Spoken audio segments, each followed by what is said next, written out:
Hello everyone, I hope you all are absolutely fine. So बेटा, आज का जो टॉपिक होने वाला है that is acid base and their theories. देखिए, जो ये टॉपिक है ये काफ़ी क्लासेस से रिलेटेड है, मतलब छोटी क्लासेस से लेकर हायर क्लासेस तक ये टॉपिक को कंसिडर किया जाता है। जैसे कि अगर हम क्लास 7th की बात करें, आपने पढ़ा है एसिड्स के बारे में, the substances which are sour in taste and they turn blue litmus to red, यानी ऐसे सब्सटेंसेस जो कि खट्टे हैं और वो ब्लू लिटमस को रेड लिटमस में कन्वर्ट कर देते हैं, उन्हीं सब्सटेंसेस को हम एसिड बोलते हैं। On the other hand, basis को हमने जाना है कि ऐसे substances which are bitter in taste and they turn red litmus to blue, they are considered as base, मतलब वो कड़वे होंगे और वो रेड लिटमस को ब्लू में कन्वर्ट कर देंगे। अब आप सिंपल सी चीज़ देखिए, अगर हमारे पास ऐसे डेफिनेशन है तो क्यों हमें डिफरेंट थियोरीज का सहारा लेना पड़ा। अब सिंपल सी बात है, अगर हम लॉजिकली देखें तो क्या हम कोई भी सब्सटेंस को टेस्ट करके ही बताएं? क्या ऐसा पॉसिबल होगा? सभी चीज़ को हम टेस्ट करके ये चेक करें कि हाँ भाई ये खट्टा है तो एसिड होगा, कड़वा है तो बेस होगा। हो सकता है वो सब्सटेंस बहुत ज़्यादा पॉइजनस हो सकता है it is hazardous to the human life और एनवायरनमेंट, वो हो सकता है उसकी स्ट्रेंथ इतनी ज़्यादा हो कि अगर आप टेस्ट करने लगें तो आपकी ही बॉडी को वो हार्म कर दे। So it is not visible to taste and taking taste as a standard for the definition of the acid. इसी वजह से हमारे पास different theories हैं which are given by the different scientists to introduce the best definition of the acid. देखिए, कोई एक theory सभी acids के लिए एप्लीकेबल नहीं है। कि जब आप थियोरीज को एक एक करके पढ़ेंगे ना, वहाँ जाकर आपको क्लियर होगा कि क्यों ऐसा बोला गया, क्यों एक जनरल सेम डेफिनेशन क्यों नहीं है हर एक एसिड के लिए। क्योंकि आपको पता है केमिस्ट्री है, lots of exceptions are there, और काफ़ी सारे एसिड और बेसिस ऐसे हैं जो एक पर्टिकुलर थियोरी पर ही रिलायबल है। ठीक है, यानी जो एक्सेप्शन का आंसर है वो डिफरेंट थियोरीज में आपको देखने को मिलेगा, वही थियोरीज उनका एक्सप्लेनेशन होती है। ठीक है ना, सिर्फ ऐसा कह देना कि हाँ भाई एक्सेप्शन है, ठीक है, ऐसा ही होता है, ये नहीं है। केमिस्ट्री है, एक्सेप्शन है, तो उसका रेलेवेंट रीज़न भी वो देता है, वो रेलेवेंट एग्जाम्पल भी देता है। आज की इस वीडियो में हम कवर करने वाले हैं the first theory of acid that is called as Arrhenius acid and base theory, और बाकी लेक्चर्स में हम ब्रॉन्स्टेड लॉरी और लुईस एसिड बेस थियोरीज को भी जानेंगे। तो आज की इस वीडियो को आप टारगेट लेके चलिए कि अरेनियस ख़त्म हो जाएगा। अगर आपको बाकी थियरीज भी करनी है तो इसके बाद जो वीडियोस आने वाली हैं उस पर आप फोकस करेंगे, वहाँ जाकर आप देख लेना। So let's start the topic Arrhenius concept of acid and base. देखिए, तो मैंने ये पहले ही लिख लिया है, ठीक है, तो जो भी फर्दर इन्फॉर्मेशन होगी वो आपको मैं इंट्रोड्यूस करता रहूँगा। सबसे पहले जानते हैं कि जो अरेनियस कंसेप्ट है ये 1887 में इंट्रोड्यूस किया गया था। अब जो डेफिनेशन है वो क्या कहता है, the substances which release H+ ions. H+ ions means hydrogen ion, hydrogen से अगर एक इलेक्ट्रॉन निकाल देते हैं तो वो कैटायन बन जाता है, हाइड्रोजन प्लस आयन, तो उसी को क्या बोलते हैं, हाइड्रोजन आयन। तो the substances which release H+ ion in their aqueous solution, aqueous solution यानी पानी में उस एसिड को मिक्स किया गया और वो सब्सटेंस अगर वो H+ आयन रिलीज करता है तभी उसको हम क्या बोलेंगे, एसिड बोलेंगे, अदरवाइज नहीं बोलेंगे। The substances which release H+ ions in its aqueous solution. Aqueous solution में अगर कोई सब्सटेंस H+ आयन रिलीज कर रहा है तभी उसको हम एसिड कंसिडर करेंगे, अदरवाइज नहीं करेंगे। This is the simple definition given by the Arrhenius. अब देखिए, कोई भी अगर एसिड है, एक्वस उसके ब्रैकेट में लगाए हो, दैट मीन्स उस एसिड को वाटर में डिजोल्व कराया। अभी के लिए आपको नहीं पता कि ये सब्सटेंस एसिड है या बेस है, ठीक है। तो जैसे ही वो वाटर में जाएगा, अगर उसने H+ आयन रिलीज़ किए तभी हम उसको एसिड बोल देंगे, अदरवाइज नहीं बोलेंगे। जैसे फॉर एग्जांपल HCl है बेटा, HCl हमारे पास गैस है, तो गैस को अगर हम ब्लू लिटमस से चेक करें, रेड लिटमस से चेक करें, अगर लिटमस पेपर ड्राई है तो कोई भी कलर चेंज नहीं मिलता। लिटमस पेपर को हल्का सा मॉइस्ट करा दो, फिर इस गैस से पास करो, देखिए किस तरह से कलर चेंज होता है। यानी aqueous solution is mandatory to explain the acid and base theory for the Arrhenius concept. Arrhenius का कंसेप्ट एक्वस सॉल्यूशन पर ही एप्लीकेबल है, ठीक है। ये बहुत ही मेन पॉइंट मैं आपको बता रहा हूँ, बहुत।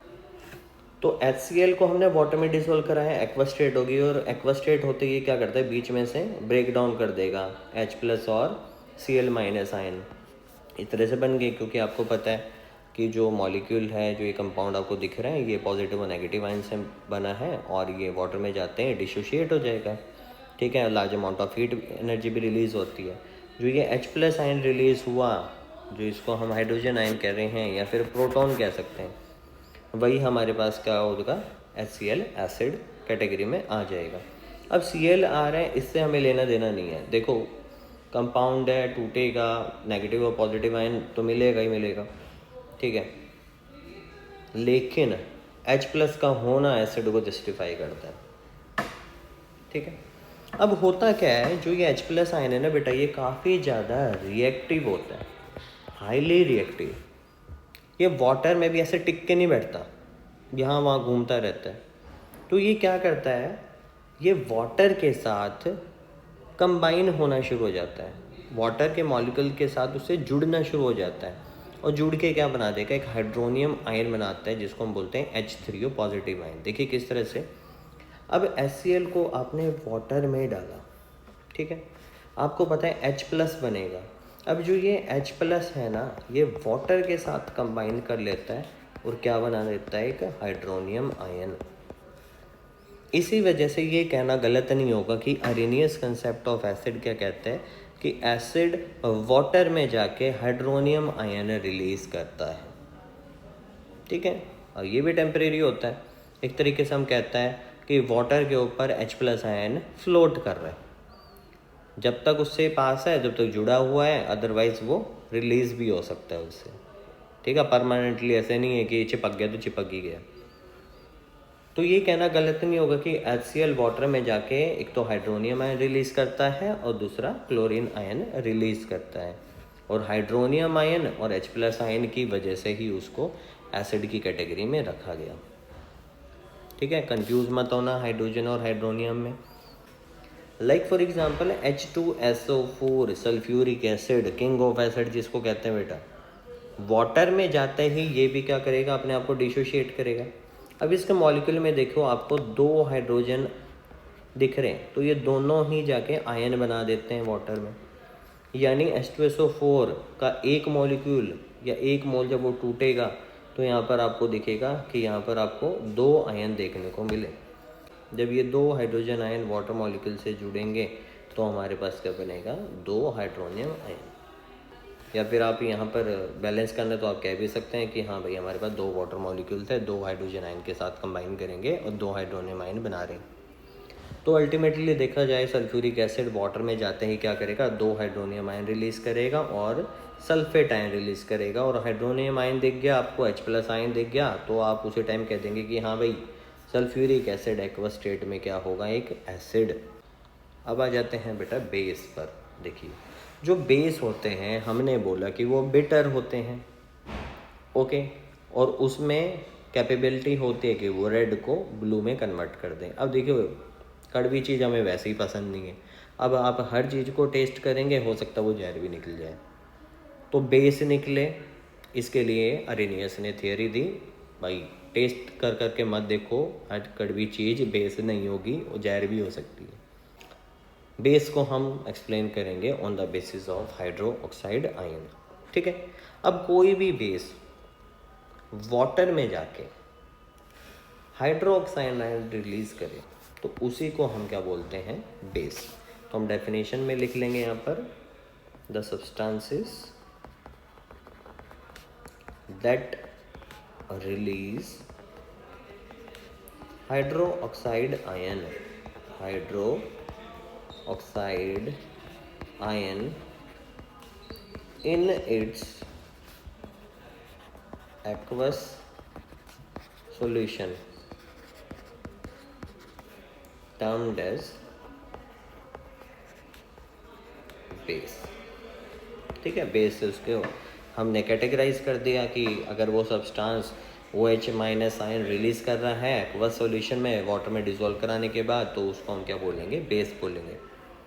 जैसे आपको पता है सोप में, डिटर्जेंट्स बनाने में आपके स्ट्रॉन्ग बेस यूज़ किए जाते हैं, जैसे NaOH है, QH है। ठीक है, अब NaOH सॉलिड होता है, सॉलिड स्टेट में तो वो बेस को प्रॉपर्टी वो शो करेगा नहीं, तो हमने क्या किया, उसको वाटर में डिसॉल्व कराया और इसी वजह से NaOH के लिखा गया एक्वस। जैसे ही वो पानी में जाएगा, देखिए इस तरह से आयन डिसोशिएट हो जाएंगे। आपको पता है सोडियम पे क्या आ जाएगा, प्लस साइन, और OH पे क्या आ जाएगा, माइनस साइन।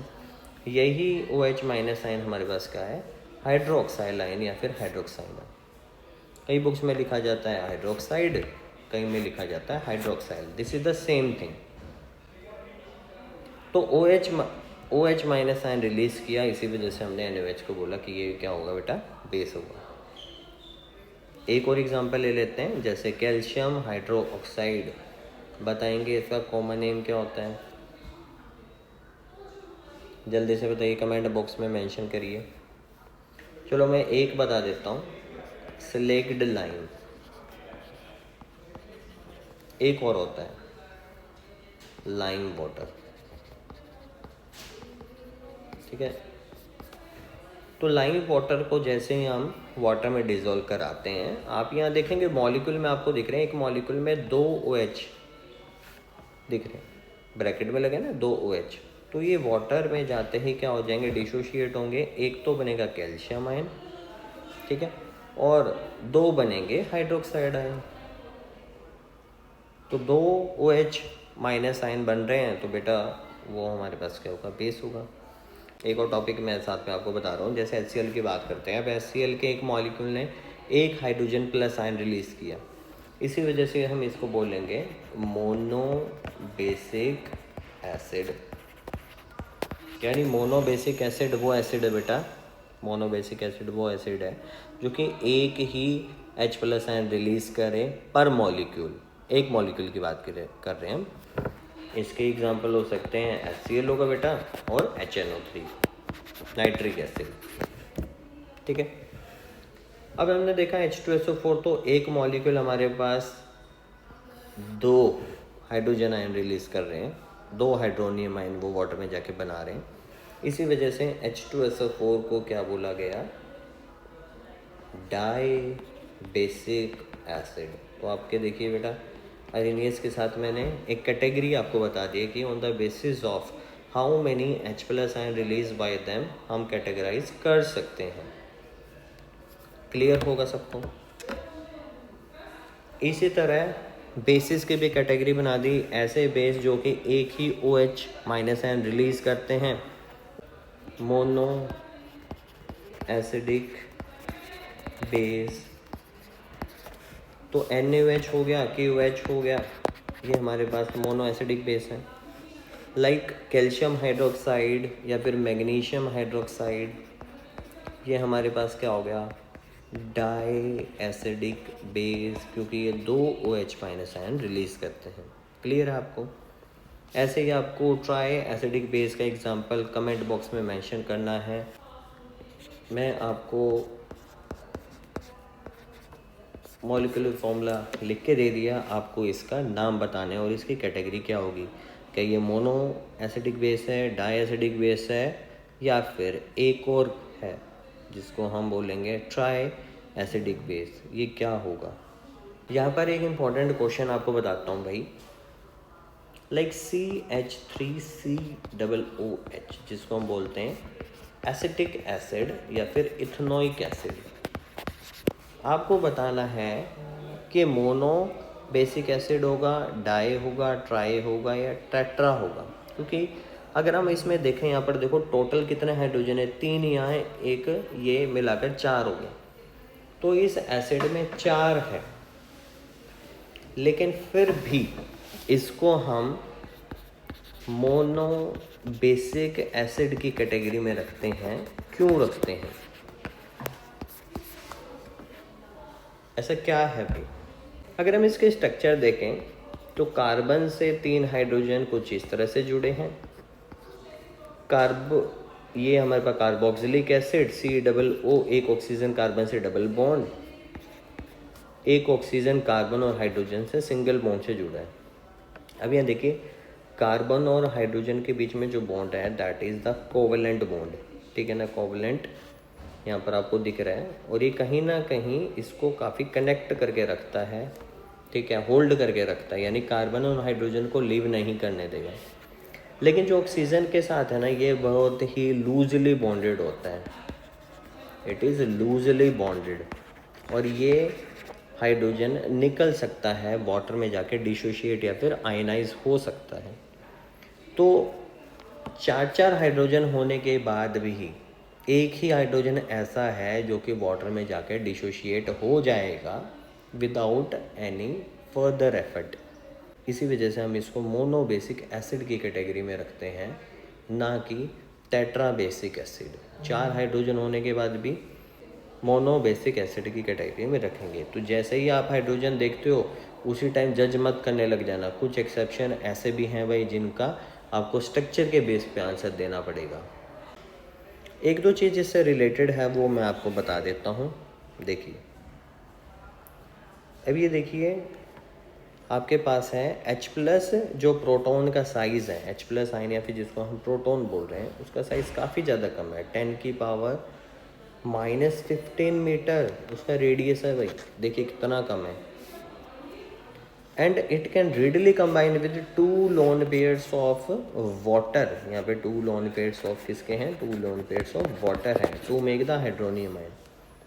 आपको जानना है कि हाँ भाई किस तरह से हाइड्रोनियम आयन बना, कैसे सर्वाइव करता है, कैसे जुड़ा है यार उससे। तो ये क्या है, वाटर की स्ट्रक्चर कुछ इस तरह से होती है, बैंड स्ट्रक्चर है। आपको पता है यहाँ पर क्या है, 2 लोन पेयर है। इन्हीं दोनों लोन पेयर से क्या होगा, जो H+ आयन है वो क्या कर देता है, कंबाइन होना शुरू हो जाता है, ठीक है। इस तरह से ये ऑक्सीजन के साथ क्या करेगा, तो ये कंबाइन करना शुरू कर जाता है। तो अब देखिए किस तरह से ये कंबाइन हो रहा है और एक हाइड्रोनियम आयन बना लिया। अब यहाँ पर क्या होता है, वाटर के अंदर इंटरमॉलिक्यूलर हाइड्रोजन बॉन्डिंग भी देखने को मिलती है। ये किस तरह से होती है, इंटरमॉलिक्यूलर मीन्स क्या होता है, with in the 2 different molecules. Intra होती है विद इन द मॉलिक्यूल, और इंटर मॉलिक्यूल होते हैं 2 डिफरेंट मॉलिक्यूल्स के बीच में जो बॉन्डिंग आ रही है। और यहाँ पर हाइड्रोजन और ऑक्सीजन एक दूसरे को कंबाइन कर रहे हैं, तो इस वजह से इसका नाम क्या है, हाइड्रोजन बॉन्डिंग है। सिमिलरली जो हाइड्रोनियम आयन है वो वाटर के साथ मिलकर कई सारी स्पीशीज़ और भी बना सकता है, ज़रूरी नहीं है सिर्फ एक हाइड्रोनियम आयन बनाए। अब हाइड्रोनियम आयन भी जुड़ सकता है वाटर के साथ। ऐसे ही चीज़ें ही जेईई मेंस और एडवांस के लिए भाई अभी तक चीज़ें थी, आपको लग रहा होगा हाँ बहुत इजी है, ठीक है, हाइड्रोनियम आयन तो पता ही था यार, लेकिन हाइड्रोनियम आयन के आगे की कहानी भी है। कोई आगे मॉलिक्यूल दिया जा सकते हैं कि हाँ भाई वाटर के साथ हाइड्रोनियम आयन कंबाइन करके क्या क्या स्पीशीज़ बना सकता है, आप उनको ऑक्सीडेशन स्टेट भी आपसे पूछ सकता है। तो ये मॉलिक्यूल है H3O2-, H5O3-, H7O4-। इस तरह की केमिकल स्पीशीज़ आपको देखने को मिलेंगी when the hydronium ion combine with the water molecule. So if you find the video is informative for you, so please share with your friends, and if you are new to this channel, please subscribe the channel for the latest update. Thank you so much.